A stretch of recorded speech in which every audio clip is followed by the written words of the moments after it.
এই city loan নামের কত রকমের ফাঁদ, এইরকম ফাঁদ দেখতে পারবেন। আমি আপনাদের সামনে সরাসরি স্ক্রিনশট দিয়েছি, আপনারা সরাসরি দেখে নেন।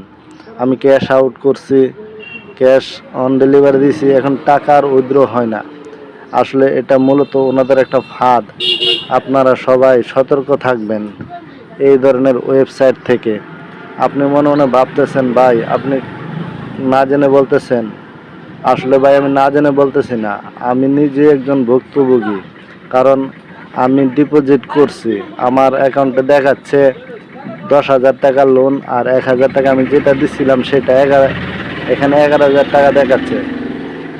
এখন আমি এটা উইথড্র দিতে যখন গেছি তখন ওনারা বলতেছে, এখানে লেখা স্পষ্ট আছে যে উইথড্র মানির যে অপশনগুলি, বিকাশ বলেন, নগদ বলেন, রকেট বলেন, উপায় বলেন, যে কোনো ওয়েবসাইট যে উইথড্র দিতে পারবেন, এই উইথড্র ফাংশন কিন্তু ওনারা দেয় নাই। কারণ দেয় না কেন? এটা এখানে আপনাদের জালিয়াতি। সেই জন্য আপনি ডিপোজিট করছেন, আপনার টাকাটা দিচ্ছেন, এটা আর ফেরত দেওয়া হবে না। আপনার অ্যাকাউন্টটা সারা জীবনের জন্য এটা থাকবে, কিন্তু কোনো কাজে আসবে না। দেখবেন টাকাটা যখন ওনারা নেবে তখন আপনাকে বলবে যে আপনি টাকা এভাবে উইথড্র করতে পারবেন, এভাবে সব কিছু করতে পারবেন, কিন্তু আসলে মূলত সব বাটপারি।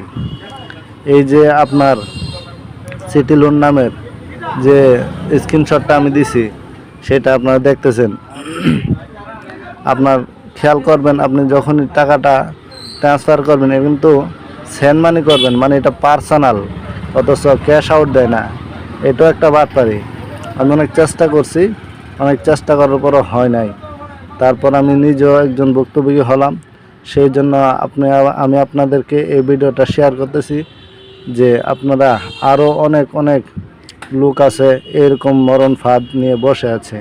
ভাই আমি চাই আপনারা সবাই সতর্ক হন এবং কি অন্যদেরকে সতর্ক করেন। এই হলো আজকের আমার এই মূল ভিডিওটা তৈরি করা, কারণ আমি নিজে একজন ভুক্তভোগী।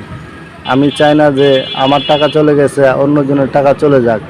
ওনারা এরকম একটা ফাঁদ তৈরি করে কোটি টাকা হাতিয়ে নিতেছে, অথচ কেউ কিছু করতে পারতেছে না। কারণ আপনারা সবাই সতর্ক হবেন, দয়া করে ভিডিওটা বেশি শেয়ার করবেন এবং শেয়ার করে সবার মাঝে ছড়িয়ে দিবেন দেখার জন্য।